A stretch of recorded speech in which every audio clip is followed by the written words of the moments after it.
Assalamualaikum warahmatullahi taala wabarakatuh dan selamat sejahtera. Bertemu lagi kita pada kuliah pengurusan perniagaan AP015 dan pada hari ini para pelajar akan memasuki bab baru iaitu bab 3 pengurusan sumber manusia. Para pelajar sebelum ini telah pelajari bab 1 perniagaan di mana para pelajar telah pelajari bagaimana menumbuhkan perniagaan dan perbezaan di antara jenis-jenis perniagaan yang terdapat di dalam Malaysia. Dan pada bab 2, para pelajar telah pelajari tentang fungsi pengurusan iaitu melibatkan 4 fungsi: perancangan, pengorganisasian, kepimpinan dan juga pengawalan. Dan pada hari ini kita akan teruskan kepada bab 3 di mana para pelajar akan pelajari bagaimanakah untuk menguruskan sumber yang paling penting dalam organisasi iaitu pekerja. Sumber ini haruslah cuba dikekalkan di dalam organisasi supaya organisasi dapat berjalan dengan lancar. Tanpa membuang masa, mari kita teruskan. Okay, dalam bab 3 kita mempunyai 2 subtopik iaitu subtopik pertama iaitu pengenalan pengurusan sumber manusia dan juga subtopik kedua iaitu proses pengurusan sumber manusia. Proses pengurusan sumber manusia ini terdiri daripada 6 proses yang mana pada hari ini kita akan pelajari tentang perancangan sahaja. Apakah yang dimaksudkan dengan pengurusan sumber manusia? Pengurusan sumber manusia ini kalau kita lihat dia merupakan satu program pembangunan dan pelaksanaan sistem di dalam organisasi. So, kalau pelajar lihat di sini terdapat 2 key point, pembangunan dan juga pelaksanaan. Pembangunan dan pelaksanaan apa? Ia melibatkan sistem. So, bila dia melibatkan sistem, maksudnya dia adalah satu proses perancangan yang sangat tersusun dan rapi, di mana sistem tersebut direka bentuk untuk menarik dan mengambil pekerja, melatih dan mengekalkan tenaga kerja. So, di sini key point dia adalah 3. 1. Menarik dan mengambil pekerja. Yang kedua, melatih. Yang ketiga, mengekalkan tenaga kerja. So, dekat sini dalam tarifan kita telah ada 5 key point. Pembangunan dan pelaksanaan sistem yang direka bentuk untuk menarik dan mengambil pekerja, melatih dan mengekalkan tenaga kerja. Yang mana satu yang kita nak kekalkan ni adalah pekerja-pekerja yang berprestasi tinggi supaya dapat mencapai objektif organisasi. So, ingat lagi pada bab 1 kita telah pelajari bahawa objektif organisasi atau objektif perniagaan yang pertama adalah apa? Untuk mencapai keuntungan yang maksimum. Ini adalah merupakan takrifan yang dibuat oleh Maimunah Aminuddin. Kenapa pentingnya pengurusan sumber manusia ini kepada organisasi? Yang pertama, kalau kita lihat, dia adalah untuk menarik calon yang layak untuk memohon pekerjaan. Kenapa perlunya kita menarik calon yang layak untuk memohon pekerjaan? Sebab di dalam organisasi ini, setiap satu pekerjaan itu memerlukan individu-individu tertentu yang mahir, yang mempunyai kriteria-kriteria tertentu. Contohnya seperti kalau nak memohon jawatan sebagai accountant mestilah mempunyai ijazah perakaunan. Untuk itu, bagi memastikan pekerja tersebut membuat pekerjaannya dengan betul, lancar, bagus, maka penting untuk menarik calon yang layak untuk memohon pekerjaan. Okay, yang kedua adalah membangunkan tahap kebolehan dan kepakaran pekerja bagi mendapatkan tingkat prestasi yang tinggi.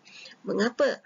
Yang pertama, bila kita dah dapat menarik calon yang layak untuk memohon pekerjaan, kita mestilah pastikan bahawa tahap kebolehan dan kepakaran pekerja tersebut sentiasa ditingkatkan selari dengan keperluan yang terdapat dalam industri pada masa kini. Kalau dia mempunyai ijazah dalam perakaunan, maka kita perlu tingkatkan pengetahuan dia dalam penggunaan teknologi terkini. Untuk itu, organisasi akan menghantar pekerja untuk mendapatkan latihan-latihan yang penyesuaian. Contohnya tadi, menghantar bagaimana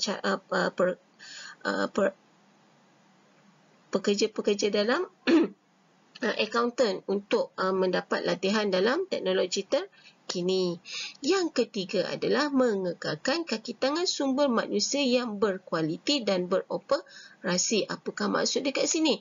Bila kita dah cari pekerja yang layak untuk memohon pekerjaan, organisasi pun dah membangunkan tahap kebolehan mereka kepada tahap yang paling tinggi, maka kita tak nak pekerja ni lari kepada organisasi yang lain. Maka syarikat ataupun organisasi seboleh mungkin akan mengekalkan kaki tangan ataupun sumber manusia tersebut yang telah berkualiti dan boleh beroperasi dengan baik tanpa pengawalan yang banyak untuk terus bekerja dalam organisasi. Untuk itu, organisasi akan sentiasa menawarkan ganjaran yang mana akan menarik pekerja untuk terus bekerja dalam organisasi. Apakah bentuk ganjaran tersebut?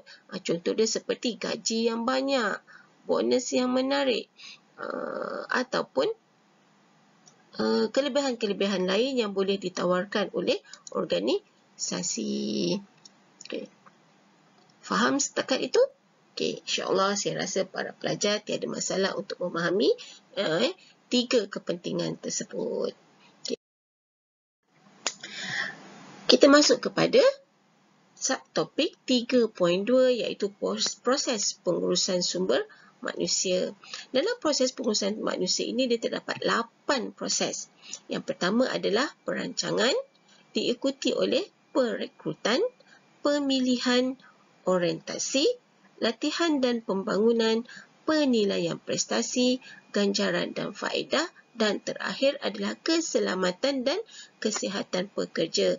So, proses ini adalah satu proses yang berjalan mengikut urutan dan dia tidak akan boleh dijalankan dengan perancangan tiba-tiba jadi orientasi. Ini adalah satu proses yang berterusan dalam organisasi apabila melibatkan pengurusan sumber manusia dalam organisasi. Okey, kita lihat proses yang pertama iaitu perancangan. Apakah yang dimaksudkan dengan perancangan? Perancangan merupakan satu aktiviti menilai keperluan sumber manusia. Di sini pihak pengurusan atasan dia akan menilai berapa banyakkah pekerja yang diperlukan dalam organisasi. Untuk menilai berapa banyak pekerja yang diperlukan dalam organisasi, ianya bergantung kepada apakah perancangan yang ingin dilakukan dalam organisasi.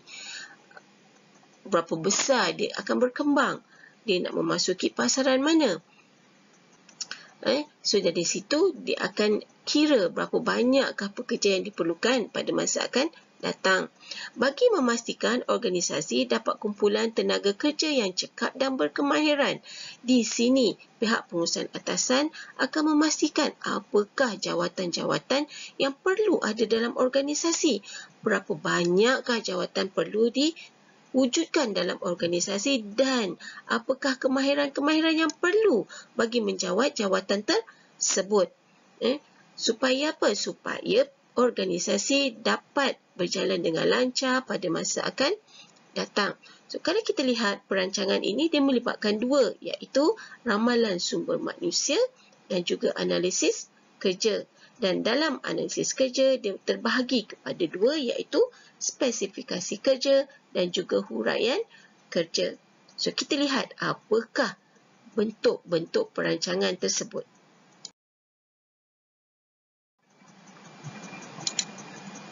Okay, yang pertama tadi kita lihat perancangan adalah ramalan sumber manusia. Okay, ramalan sumber manusia ini di mana pihak organisasi akan menganggar bilangan dan jenis tenaga buruh ini merupakan apa? Merupakan pekerja lah yang diperlukan oleh organisasi pada masa akan datang. Ini yang saya beritahu tadi. Di mana pihak pengurusan atasan dia akan menganggar bilangan. Berapa banyakkah bilangan pekerja yang perlu dalam organisasi. Contoh dia, kalaulah dia memerlukan accountant, berapa banyakkah atau berapa ramaikah bilangan accountant yang diperlukan. Kalau dia memerlukan pengurus kewangan, berapa banyak pengurus kewangan, adakah perlu mewujudkan jawatan penolong pengurus kewangan, berapa ramaikah pula eksekutif kewangan yang diperlukan dalam organisasi. Pada masa akan datang, kalau kita lihat di sini, untuk meramal sumber manusia, kita mesti lihat apakah yang ingin dicapai oleh organisasi pada masa akan datang. Contoh dia pada masa sekarang, pekerja mempunyai 10 orang pekerja, tetapi 10 tahun akan datang syarikat merancang untuk berkembang luas dalam organisasi mereka di seluruh Malaysia. Jadi 10 orang pekerja itu tidak cukup untuk menjalankan kerja-kerja dan memastikan organisasi berjalan dengan baik. Maka dia perlu rancang untuk dalam satu Malaysia mungkin sekurang-kurangnya memerlukan 50 orang. Dan daripada 50 orang tersebut perlukan berapa orang accountant, mungkin 3, mungkin 4. Di mana dekat sini perlulah mengenal pasti keperluan sumber manusia pada masa hadapan berdasarkan perancangan organisasi. Tadilah apakah yang dia nak capai pada masa akan datang.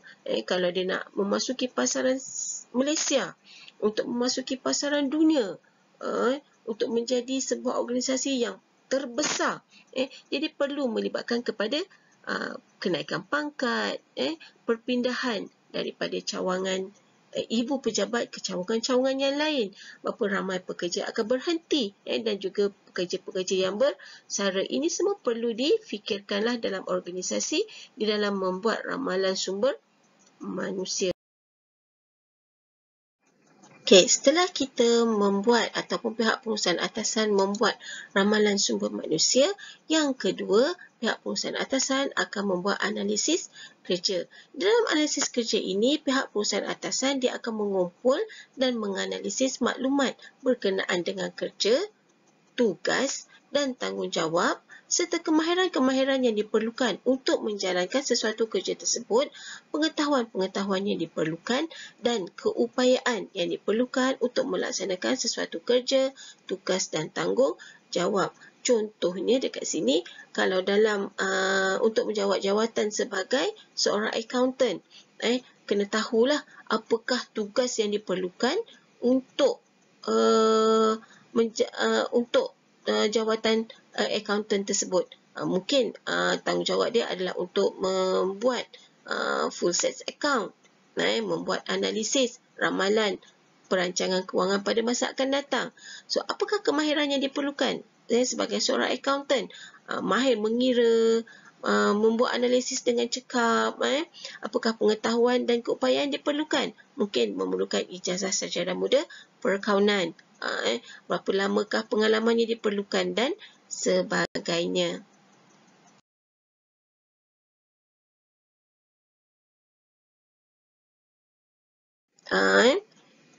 Dia akan melibatkan penganalisaan yang menerangkan tentang kerja dan tingkah laku yang sepatutnya dimiliki oleh pekerja untuk melaksanakan kerja. So, maksudnya dekat sini, analisis kerja ini, pihak pengurusan atasan akan membuat penganalisaan lah yang mendalam tentang kerja-kerja yang perlu ada dalam organisasi dan tingkah laku yang sepatutnya dilakukan oleh seorang individu yang menjawat jawatan tersebut di dalam melaksanakan kerja-kerja yang telah jawatan yang telah dijawatnya.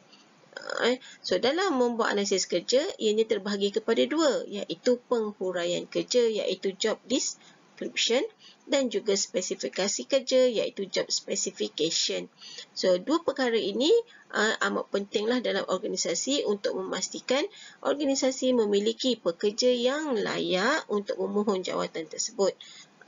Dan memastikan pekerja-pekerja tersebut dapat melaksanakan kerja mereka dengan baik, cekap, supaya dapat mencapai matlamat organisasi. Kita lihat. Yang pertama iaitu analisis kerja melalui penghuraian kerja. Okay. Dalam penghuraian kerja, apakah yang dimasukkan dengan penghuraian kerja? Dia merupakan satu dokumen formal. Ini satu dokumen. Bila kita kata dokumen, maksudnya adalah ia adalah satu benda yang bercetak. Dalam cetakan tersebut menerangkan tentang kerja, tugas dan tanggungjawab yang perlu dilaksanakan oleh seseorang penjawat.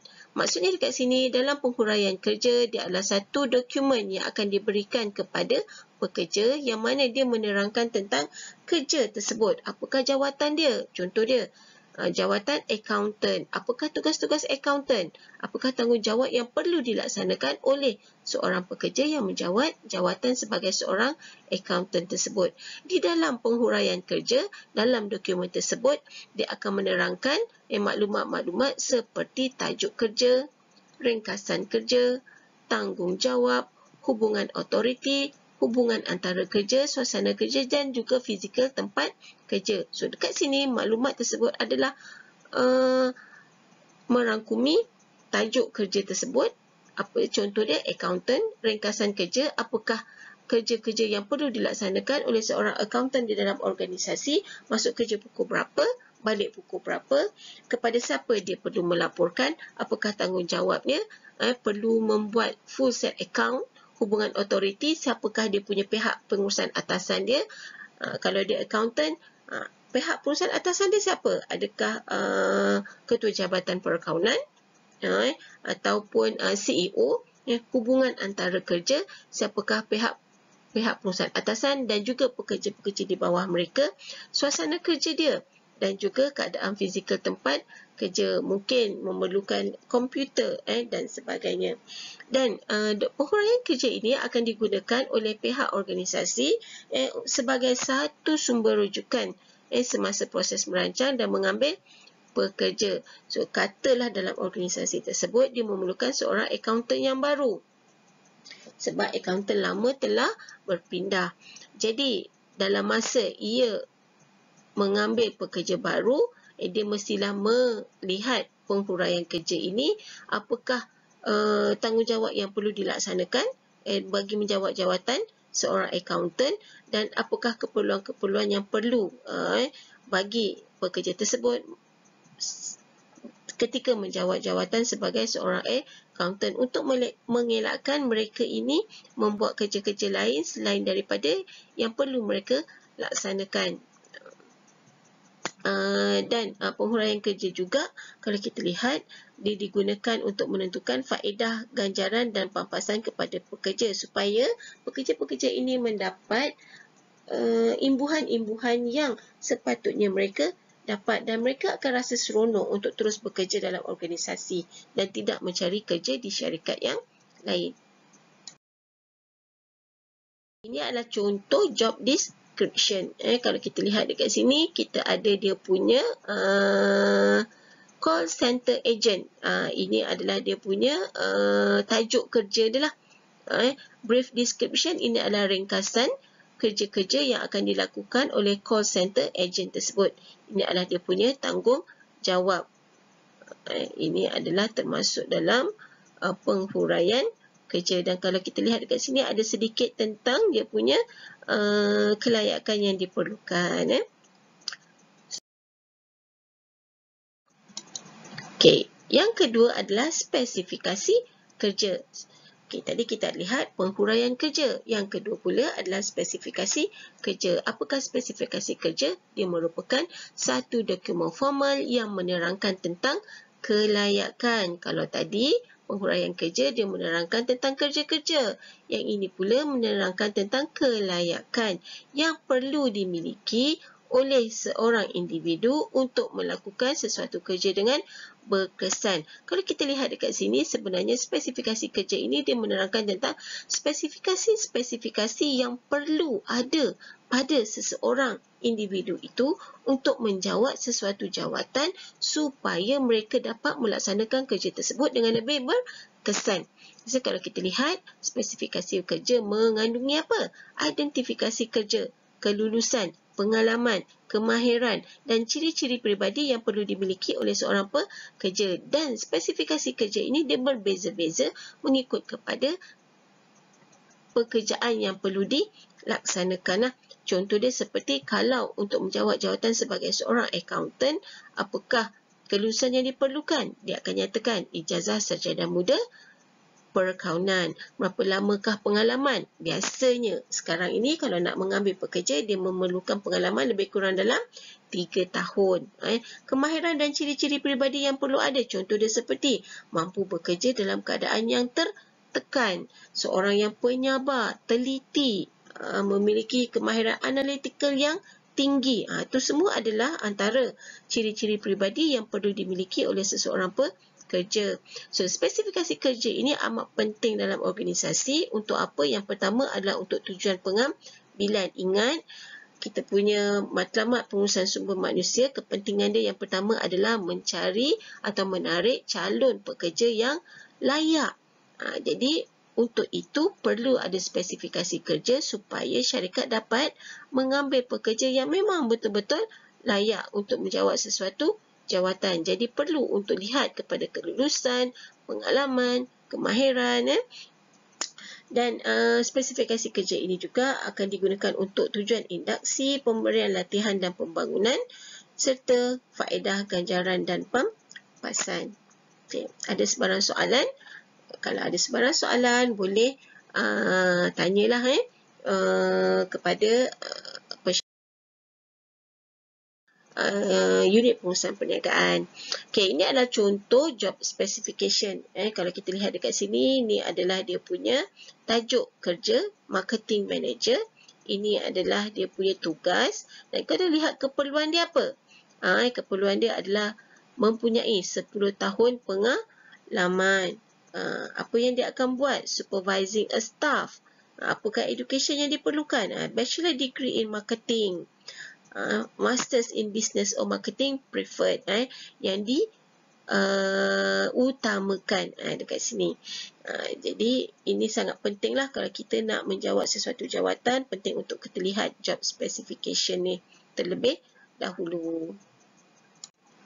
Okay, so hari ini kita telah pelajari 3.1 dan juga 3.2 proses pengurusan sumber manusia perancangan.